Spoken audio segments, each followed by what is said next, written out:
It's live. And Marcus said go. Go to the race. You ready? Am I ready? Yeah. Did you bring the Big Gay to I get me didn't bring the ready? Big Gay today, right? We're in today's special, super special occasion. I'm gonna try not to get emotional because this is a very powerful moment for me. But we are here with Dick Gregory. He set the 1 mile and 2 mile record at Notre Dame. He won state and cross country in 54, 55, and 56. And matter of fact, in 56, he was the fastest high schooler in the country. He also held 13 records at Notre Dame. I ain't got time to list all the records you held there, Ryan. Don't look for me because it was so long ago, I don't even remember. Well, let's go back a bit, right? Okay. Back when you were running back then, when the time where you ran in the PHL, right before you started running, blacks couldn't even run with whites in the high school track. What was that like running at that time, being a black distance runner? Well, what they had is there were 11 public schools. 8 of the public schools were white, and 3 were, well, we say African American now, but back then you better not call us an African, you better not call us black. There was 3 Negro schools. The thing that was so crazy is only the 8 white schools belong to the public high school league. And we didn't compete against them. And their big track meet, they had the last weekend of May. It's called a big field day, and it was at the big public school stadium. In my freshman year, they decided to let us come out and run. But it was like a little monkey show. We were not part of the public league. They had a separate thing, and it was called, we were guests of the public league. In every meet, there was 2 separate meets. There was the public league 100-yard dash, and then the guest 100-yard dash. Every event except the mile. The mile was so long, they just put us all together. And each school was able to put 3 runners in. So there was 3 blacks from Bashan, 3 black runners from Washington Tech, and 3 black runners from Sumner. And then the 8 white schools had 3 runners, so it was like 24 then. But we were out there running in the race, but we were not running against them. We were just running against the 9 of us that was in, and that's the way it was until the next year. That was probably the worst race. I don't even remember how I finished, but it was probably the worst race that I ever had, because the race was on the last Friday of the month, and on that Wednesday, my mom died. And my coach wanted, to pull me out, and I said, well, no, I might as well go. And he said, well, why? I said, well, I got to get over the fact that my mom died, and best way to get over it is try to act as normal as I possibly could. So I think I won, but like I said, I was just running against the... You won, right? I'm telling you right now, you won. I'm gonna check the stats, but yeah, I'm pretty sure you won. Then in the fall, they had the cross country. But let's back it up a little bit. During that time, they told Negro runners that we did not excel in long distance. You didn't excel in long distance because it took a lot of hard work and intestinal fortitude. Now, how do you tell somebody that you put out in your cotton fields from sun up to sundown, year round when the cotton is growing, work them free, and then tell them they don't have no heart to go out there and do running? And what happened is, for some reason, that psychology prevailed because blacks did not really excel in distance running. Matter of fact, blacks held all the records from the 60-yard dash through the half mile. But from the mile on up, European runners had those records. Yeah. And they sort of bought into it. Well, when I came in high school, I had not heard that blacks didn't fare well in distance running. And before you could tell me they couldn't, Richard Gregory, because that was his name when he was in high school before they became Dick Gregory. Richard Gregory was the top distance runner in the state of Missouri, state cross country champion, state mile champion. So when I came in, before you could tell me that we didn't fare well. He came in, this is a clip article. It says, Sumner kid who used to run after his brother now runs after his brother's records. So, wow. Yeah. So, you seeing your brother, like what inspired you to see? Because you said you didn't hear the riffraff of you couldn't do it. What inspired you to? By the time I got in high school, like he was Mr. Everything in the distance. One of the things that happened is, and I remember this story, he was running and he would win races 10 to 15 seconds faster than the white runners, but there was nothing in the papers about him. He would check the paper, like they would have these track meets on Tuesdays and Thursdays, and you pick up the paper on Wednesdays and Fridays to read what they're saying.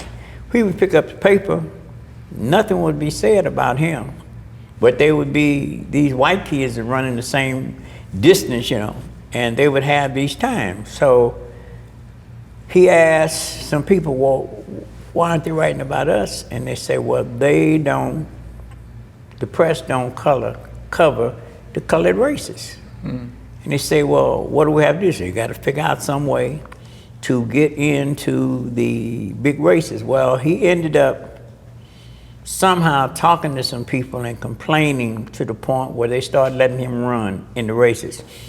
And the mile run did not start in the center track, they used to start in a chute. So when he first started running, going in the chute, he would be the only kid, Negro, that was up there, and the white guys would look at him and laugh because they had also been told that blacks didn't run. And they would be making jokes about there's a darky in the race. Well, after about his third or fourth race, they didn't know his name, but when he would come in to shoot, they would start whispering, is he the dark one? Like, is that Batman? Is that the one we've been hearing about? And he just prevailed. He could have been a much better distance runner if there was such a thing. But see, he was an entertainer. Yeah. That his whole life, he would run last for 3 laps. And on the last lap, he'd start slapping his legs like the jockeys and things like that. And the crowd would just go wild when he'd be passing everybody. When I started running, the gunfire, You out of there. I'm out of there and I'm in the lead Yeah. to the end of the race. So it wasn't that exciting except when they would talk about the time. So like I said, he kind of held back, you know, because Right. he was an entertainer. But you treated the sport as a sport. With Dick Gregory being your role model in distance. Oh yeah, and then when I came in as a freshman, I think one of the things that helped me is Sumner was so overcrowded, they had a freshman center. I did not go to the main school. I went to the freshman center, so I wasn't up there with the sophomore, juniors, and seniors to be picked on. And I began to develop as a distance runner, and then what would happen is track meets would be held on Tuesdays and Thursdays, and on Wednesdays and Fridays, the news would be out, and they had a school bulletin. And they would read the school bulletin every day. And I'm a little freshman down there. And they're reading about me winning all my races, and they're talking about this. And all of a sudden, this aura got over me like, man, this is really something. But I think we go back to before I was in high school. Dick came home from SIU the summer of '52. It was his freshman year. And like I said, he come back in his full track stuff. And he asked a buddy of mine and me to go over to the track and run with him. And we said, okay. And he came out with all his clothes on. We were in there in street shoes and street clothes. And he ran 3 miles. He ran 12 miles around the track. And the kid that was with me, we ran 9 times around the track. Well, we was dealing with the fact that this cat then lapped us 3 times. He was looking at some elementary school kids and the first time in street clothes. He like, how are they doing ran 2.25 miles. Right. So he got on the phone and called his former coach and said, "You're not gonna believe this. So these kids are in grade school and they will be in high school in January." Yeah. And they got us from the time we started.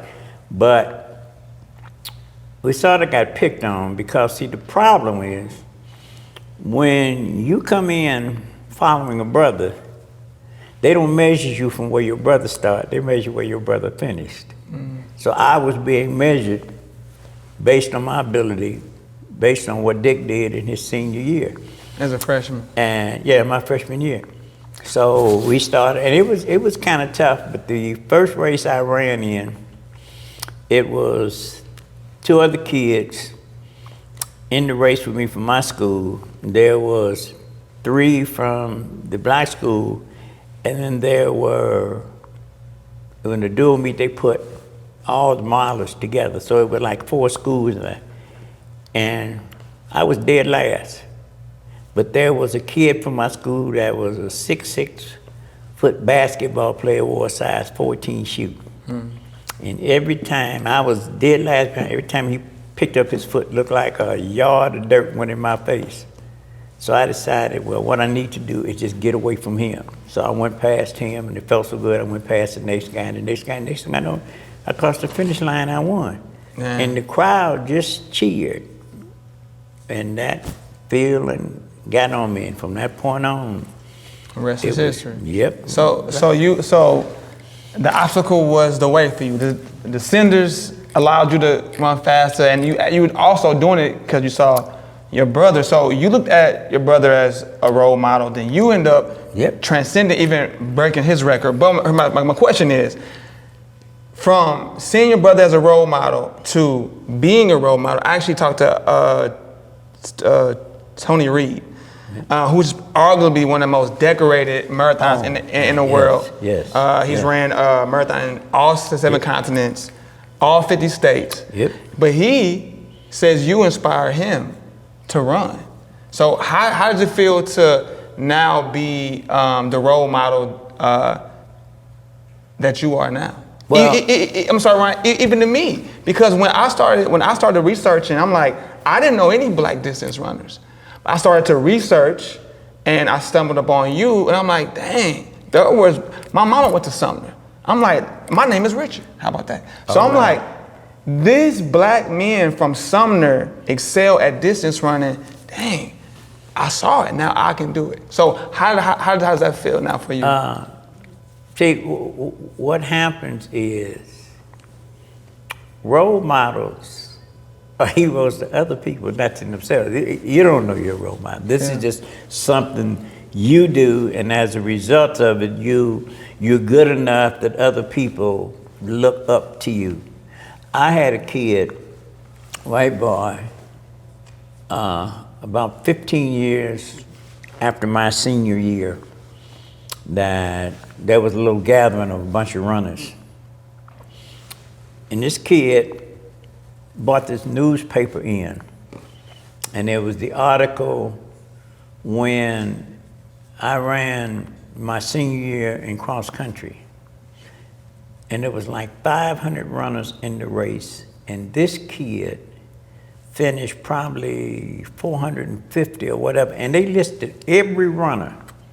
And this kid circled his name, and then he circled my name, and at the top of it, he said, I was in the race with the best high school distance runner in the world. And I'm saying, is he serious? Because we don't understand that.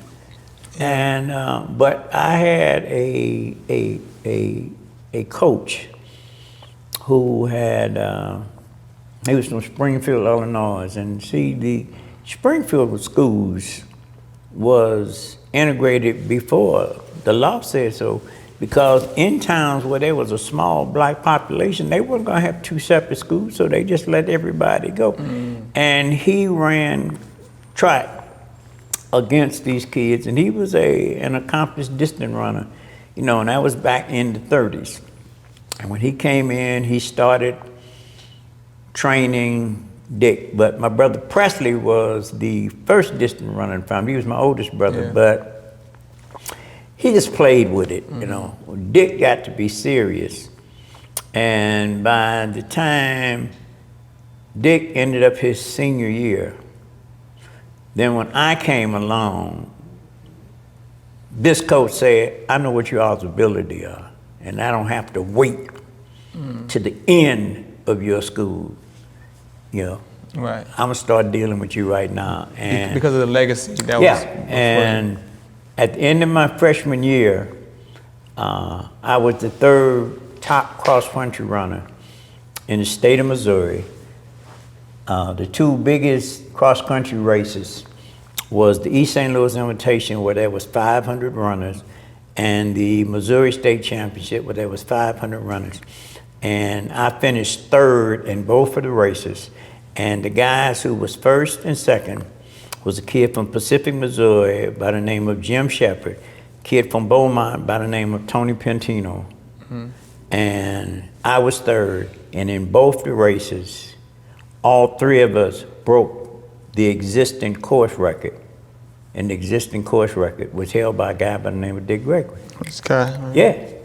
So then my coach said to me, do you realize that you have bettered in your freshman year what your brother did in your senior year? Damn. So your distance running ability is unlimited. So we just can't be satisfied with you winning races.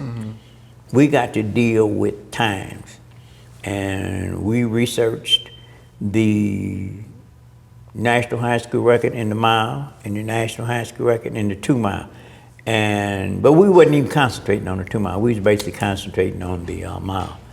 And each year that record got better. My freshman year, the record was 4:23. Then the sophomore year, it was 4:20. And then my junior year, a kid ran 4:19.5. And my senior year, I ran 4:19.2 and broke the national high school record. The most disheartening thing that ever happened to me in my life is that I broke the national high school record at 2 o'clock, and this kid broke my record at 6 o'clock. I held the record. 4 hours. Yes, sir. And I remember crying about it.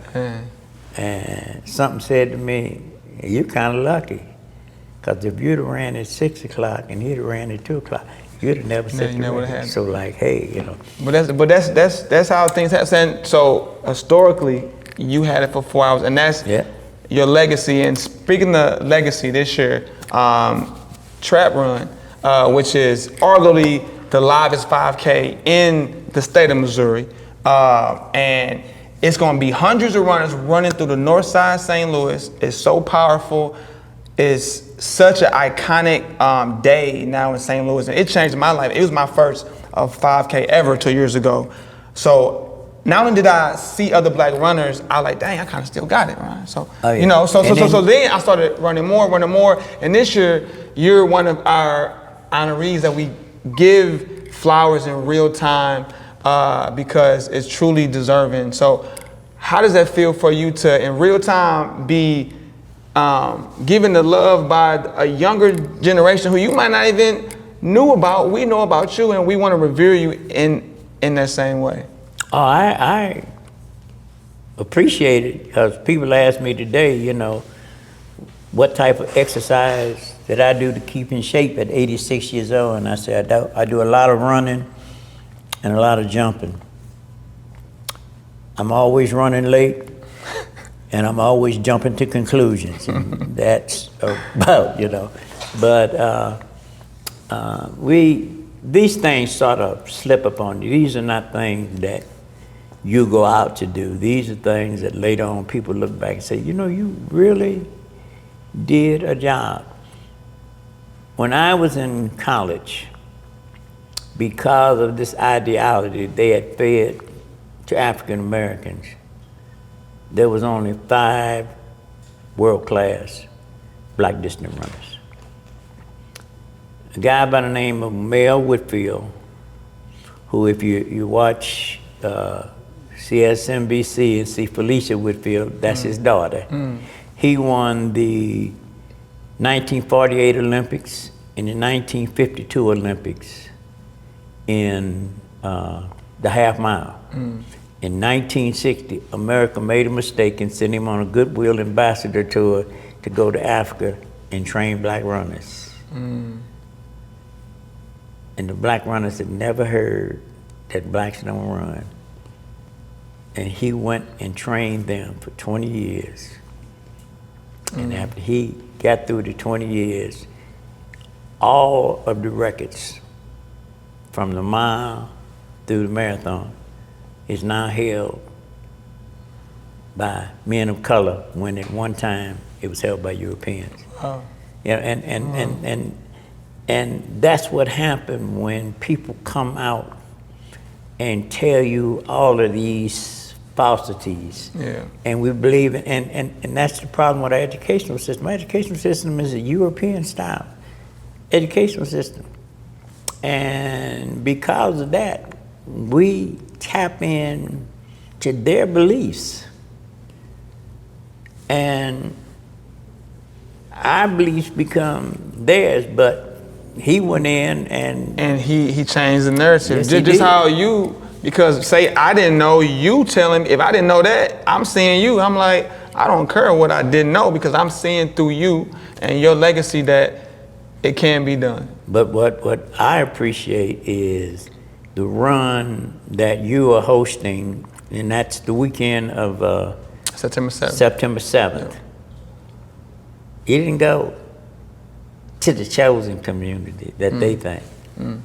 That run is in our community. We're on the north side. North side. What they say is hood, but for that day, it's gonna be vibrant, dancing. It is truly one of the best days of the year, because we're doing something in a spot where people may not often, but on that day, and I think the goal is to make those places revitalized to a point where we can, like, I run in areas like that because I want people to say, what are you doing running on the north side? Because we can run everywhere. Yep. I can run in Ladue, I can run on the north side. Right. And that's important for them to see us, because it might be a young brother who might think all my friends sprint, but if he see me running past them, he might think different. Oh yeah. You know? Back in Dick's days, you were hard pressed to get a full cross country team, 10 or 12 guys that would come out for the sport. When I graduated, there was a whole page full of distance runners, because the sport had become popular because of what Dick did and what I did, after him. But like I say now, today, all of the distance running records today are held by men of color. Yeah. Not only men of color, the Boston Marathon, the top marathon run, is African females. Yeah. That's powerful. And it's a blessing that you are able to see that in real time, to be a pioneer and then literally watch the torch be passed. Every time you use that word pioneer, man, my knees get that. So, whoa, do some stretches, because on September 7th, we're going to see what you got. Right? All right. All right. Any last, I got one last question. What's your favorite place to run in St. Louis?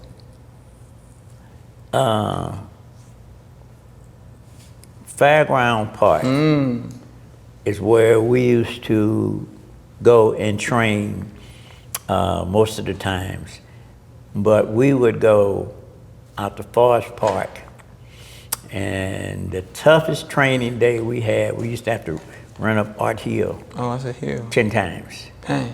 And it was, that workout was so tough. I think when I drive through the park now, my wife say, "Open your eyes," because when I go through there past that, Still have nightmares. I almost want to close my eyes. But that was the toughest place to work out. But Fairground Park was always nice to run. It was level and pretty flat. So we got our run crew runs weekly. We got to add Fairground to our list of runs in commemoration of Brian Gregory.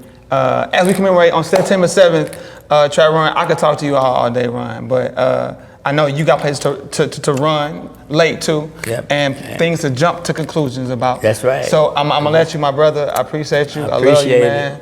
And you are a pioneer. Hope it don't hurt your knees. There it goes again. All right, September 7th, track run. We outside.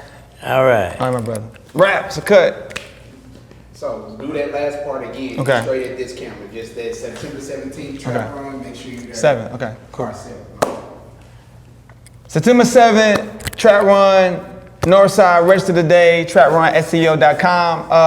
I'm racing Ron Gregory in the mile.